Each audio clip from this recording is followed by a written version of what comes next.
Bonjour, bonsoir. Bien, je suis Grotatskill et ici, je suis ici pour vous présenter comment ça marche le Safijiva. Intro. Première étape, le meilleur boss de l'univers. Alors, comment ça marche le Safijiva pour le tuer exactement? Alors de base, ce sera pas tout le temps parce que vous devez avoir la track Safijiva. Donc une fois que vous êtes ici, vous avez la track Safijiva. Et là vous voyez, il y a récompense et des niveaux. Et vous vous dites mais qu'est-ce que c'est que ce bordel? Alors pour ceux qui sont déjà perdus juste en voyant ça, je vais vous expliquer tout ça.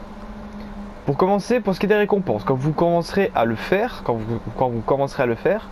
le niveau de récompense augmentera. C'est-à-dire en gros que plus vous augmentez plus vous le faites, plus vos récompenses augmenteront. Une fois qu'il sera tué, les récompenses retomberont à 0. Et du coup vous devrez faire ça à chaque fois. Bien sûr, si vous arrivez à avoir un niveau de 20, vous êtes déjà vous devez déjà être très content parce que c'est pas si facile que ça. À moins que vous soyez vraiment les seuls à faire le Safijiva. Ce qui n'est pas le cas en général. Si vous pouvez, et là du coup là ça va parler des niveaux. Et là c'est très intéressant et c'est pourquoi je trouve que ce boss est vraiment trop bien. Je vous explique. Si vous avez une session à plus de 12 joueurs, vous allez être bien si vous faites tout le Safijiva. Pour une raison très simple. Pour ceux qui ne le savent pas, le Safijiva, en gros, il a des niveaux. C'est quand il absorbe de l'énergie pour se soigner exactement. Ça dépend. Vous voyez, quand il se soigne, il utilise de l'énergie. Quand un niveau n'a plus d'énergie, quand le sol n'a plus d'énergie exactement, il passera au niveau inférieur. Et du coup, il y aura plusieurs attaques différentes, comme par exemple à partir du niveau 2 par exemple, il peut très bien, comme dit, il peut aussi très bien faire son ultime, bon qui est largement évitable, mais faut quand même le noter parce qu'il y a eu one shot si tu te le prends, donc fais gaffe. Mais surtout, ce qu'il faut faire gaffe, c'est en fait non, c'est juste en ultime en fait que tu dois faire gaffe, c'est tout. Ouais, c'est pas compliqué. Et en gros, vous aurez vous pourrez lui casser des parties. Donc logiquement, vous pouvez casser quasiment toutes les parties. Mais surtout, vous pourrez lui casser la tête, les jambes, tout. En fait, vous pouvez quasiment tout casser en fait, comme si, non, pas comme un fataliste du coup, mais tu peux casser quasiment toutes les parties. Pour ce qui est du niveau 3, c'est la même chose que le niveau 2. Même si c'est le plus dur à faire tomber, parce que vous voyez, il y a une petite barre rouge, il faut qu'elle descende. Une fois qu'elle est à 0, alors là, c'est justement ça que j'aime bien, c'est qu'en fait, s'il y a des personnes, c'est justement pour ça que j'adore ce boss et que c'est un mode un peu communautaire. Si des personnes qui font ce boss actuellement, là, vous voyez, il y a des personnes qui sont en train de faire 2 tracks actuellement, qui sont en train de se faire. Le niveau d'énergie baisse pour tout le monde. C'est-à-dire que s'il y a une équipe qui arrive à le mettre niveau 3 et qui arrive à enlever l'énergie de leur zone à eux, au niveau du Safijiva, et ça veut dire du coup que le Safijiva, il aura perdu beaucoup d'énergie. Et du coup, il pourra plus se soigner. Et par exemple, si le niveau 1 et le niveau 2, il n'y a plus d'énergie du tout, à partir d'un certain moment, quand vous lui mettrez pas mal de dégâts, il va partir directement au lieu de se soigner. Du coup, ça va pas perdre de temps parce que, oui, inconvénient, vous n'avez que 20 minutes.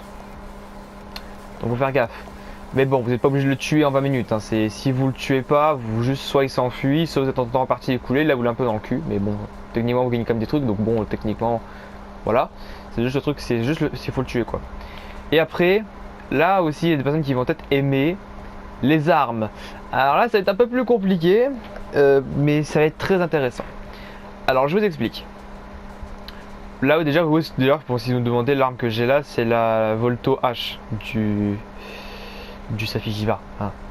Et en gros, quand vous le tuez, ou alors quand une équipe le tue, parce que oui, ça compte pour tout le monde, hein, comme je le dis, ça compte pour tout le monde. Si une équipe le tue, logiquement, si vous avez participé au moins à une track, vous pourrez récupérer des récompenses, ce qui est quand même pas mal. Mais en gros, les récompenses, c'est des Dragolux, que je vais en reparler juste après, et des armes. Car oui, les armes sont totalement aléatoires, comme la Kuftarot. Sauf que en fait là vous avez un choix d'armes, vous avez genre on va dire si vous le tuez du moins, vous pouvez avoir peut-être un choix d'une vingtaine d'armes en choix. Ouais, vous avez peut-être une vingtaine d'armes en choix d'armes, c'est quand même déjà pas mal. Et vous pouvez prendre maximum que 3 armes, ce qui n'est pas énorme. Et il faut vraiment espérer avoir l'arme que tu veux, mais c'est parce que le Safijiva possède à peu près les armes de tous les éléments. Et oui, parce que par exemple, tu peux avoir un katana eau, katana feu, katana foudre, katana, je sais pas, katana dragon, katana glace, katana poison, katana paralysie, katana explosion. Je sais pas, moi, tu peux l'avoir dans tous les éléments. C'est ça qui est vraiment bien, c'est que toutes les armes que tu peux avoir, tous les types d'armes, tu les auras tous en éléments. Ils sont tous rareté 12 aussi, en passant. Hein. Et après du coup, on va commencer par un des trucs les plus cheatés que je trouve sur ces armes et que je trouve les plus intéressants, c'est les... Je sais plus comment ça s'appelle putain. Les habilités éveillées. Donc en gros, qu'est-ce que c'est les habilités éveillées? Alors oui, les Dragolux, ça marche un petit peu comme des niveaux, comme si vous utilisez des sphères d'armure, exactement. C'est le même truc, sauf que là, du coup, bah, vous devez le faire, donc du coup, c'est beaucoup plus chiant à farmer. Mais bon, ça reste farmable. Vous avez 4 types logiquement, enfin peut-être qu'il y a plus, hein, mais il y en a 4 du moins que je connais. Du coup, en gros, il y a les sphères d'armure, les Dragolux qui donnent 1 point. Les sphères je répète les sphères d'armure. Les Dragolux qui donnent 5 points. Les Dragolux qui donnent 20 points. Et les Dragolux qui donnent 50 points. Alors pour les premiers niveaux, on est vers 7 points pour un niveau, peut-être même 5. Par contre, pour les derniers niveaux, je pense qu'on s'approche plutôt vers les 50. Hein. Enfin, je pense. Après, bon, peut-être que je me trompe. Mais en gros, qu'est-ce que c'est? En gros, c'est comme si vous transcendez votre arme, sauf que vous pouvez avoir 5 transcendances possibles en fait. Genre, vous pouvez avoir, par exemple, donc du coup, vous pouvez augmenter. En fait, ça dépend juste de votre chance, hein, bien sûr. Hein, c'est vraiment un tirage. Hein. Tu utilises tes Dragolux et après, tu pries pour avoir le bon truc. Et en gros, bah, je vais vous le faire voir exactement comment ça marche. Parce que du coup, j'ai des Dragolux sur moi et en plus de ça, j'ai des armes à améliorer. Donc, du coup, si on va ici, transcender. Non, transcender, pardon. Améliorer. Ouais, c'est dans le menu améliorer pour ceux qui se demandent. Et après du coup là vous avez toutes les armes, vous voyez, donc voilà, griffe, Safi feu, lame, Safi explosion, etc. Et je vous dis vraiment ça va super vite pour farmer toutes ces armes. En quelques heures, vous voyez, dans quelques heures j'ai eu tout ça quand même. J'ai tout ce qui est vous voyez rareté 12 c'est du Safi, hein. Vous n'en demandez pas à chercher. Mais en gros, on va aller sur une arme qui n'en a pas, qui m'intéresse quand même parce que sinon ça va jouer un peu dans le cul quoi.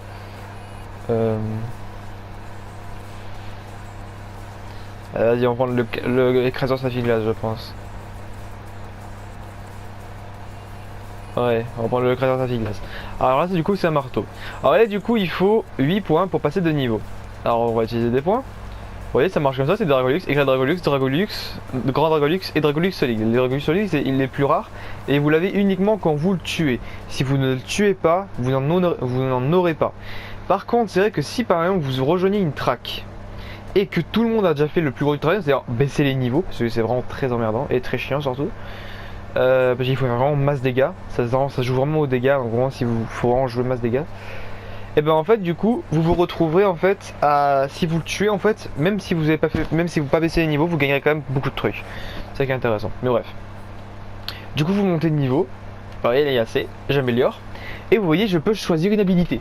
Donc soit j'améliore l'élément, comme vous le voyez en haut quand vous le voyez à droite. Soit je peux améliorer l'affinité.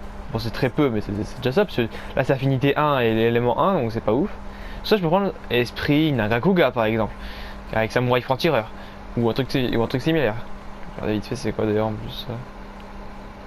Alors très vite tant que vous attaquez, ça peut être pas mal ça. Et par exemple du coup je peux mettre ça. Et je peux en mettre 5 au total. Et là vous voyez si vous voulez je le refais. On en remet un. Et hop vous voyez là j'ai affinité 2. J'ai eu élément 2, j'ai eu attaque 2 aussi. Et vous pouvez voir ça. Et après les plus rares ce sont les plus durs à avoir d'ailleurs. Hein. C'est genre affinité 6, attaque 6, élément 6. Car ça peut aller jusqu'à 6. Mais bonne chance pour les avoir. Hein. Et bref. Pour ce qui est du boss, c'est juste un boss normal hein, qui ressemble beaucoup au Xeno'jiva en passant. Donc en vrai il n'y a rien de très compliqué de ce côté là. C'est juste du coup, voilà. Alors là logiquement je crois qu'il y a une track qui s'est terminée. Si on va voir dans les... Ouais il y a beaucoup de monde. Je pense qu'il y a une track qui s'est terminée. On va aller voir. Et logiquement... Ouais, ta gueule.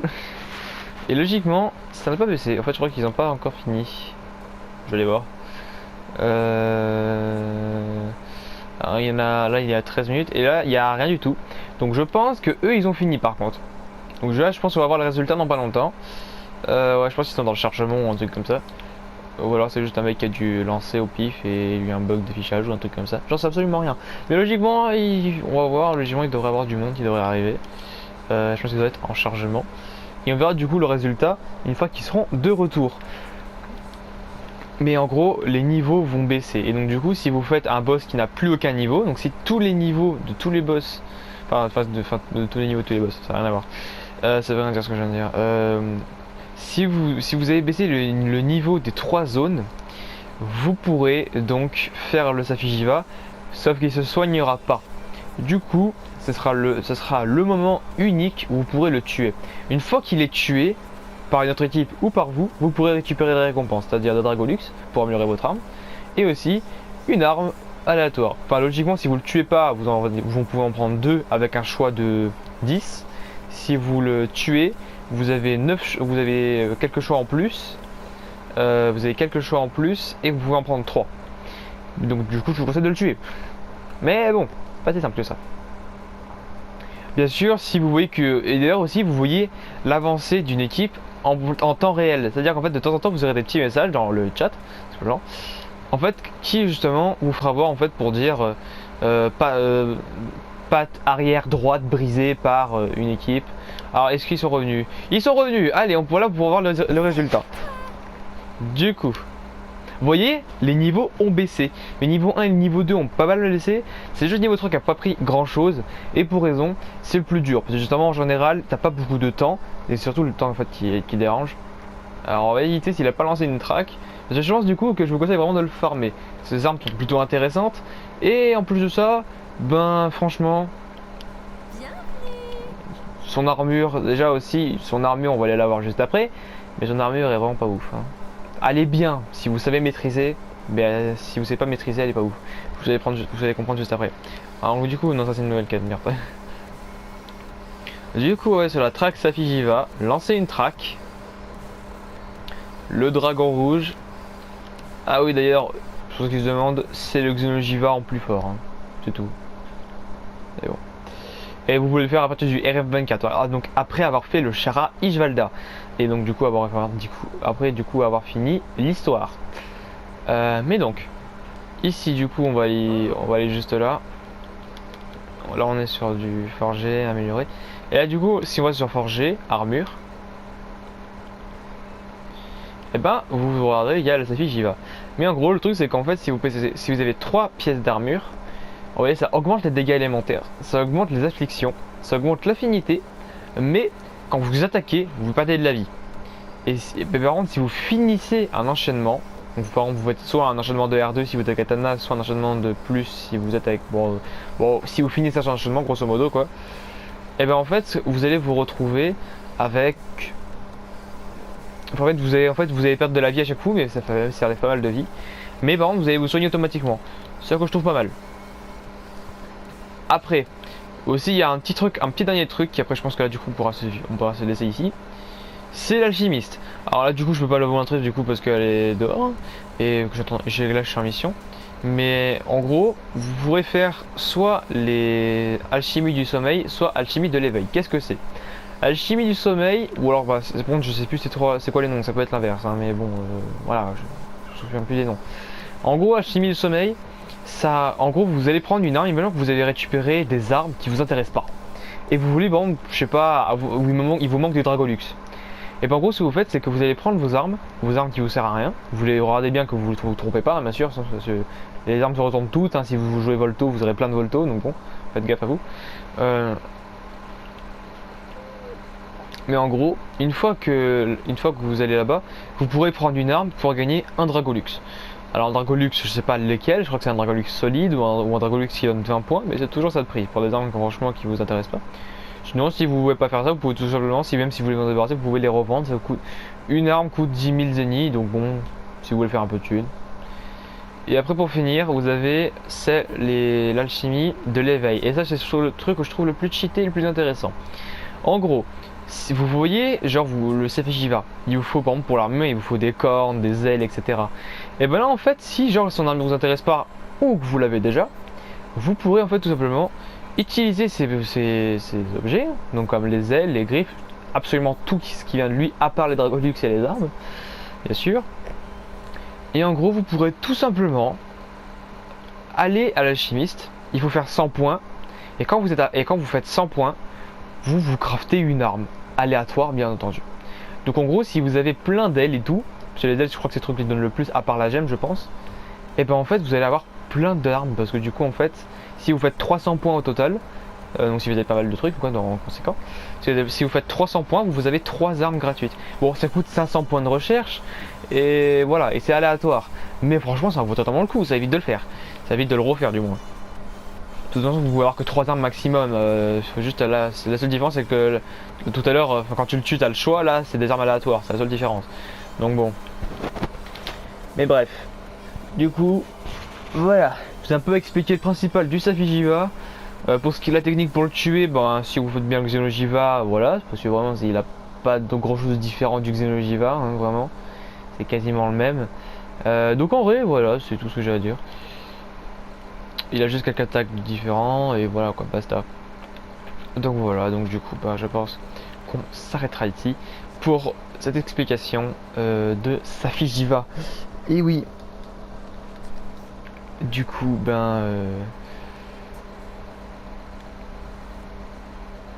on se dit à la prochaine. Lâchez un like, un pouce bleu, abonnez-vous et j'espère vous revoir sous de plus mauvaises augures. Hein, pardon quoi? C'est l'outro de Diablo Positif ça? Ah merde. Bon bah j'ai pas d'intro d'outro, bye.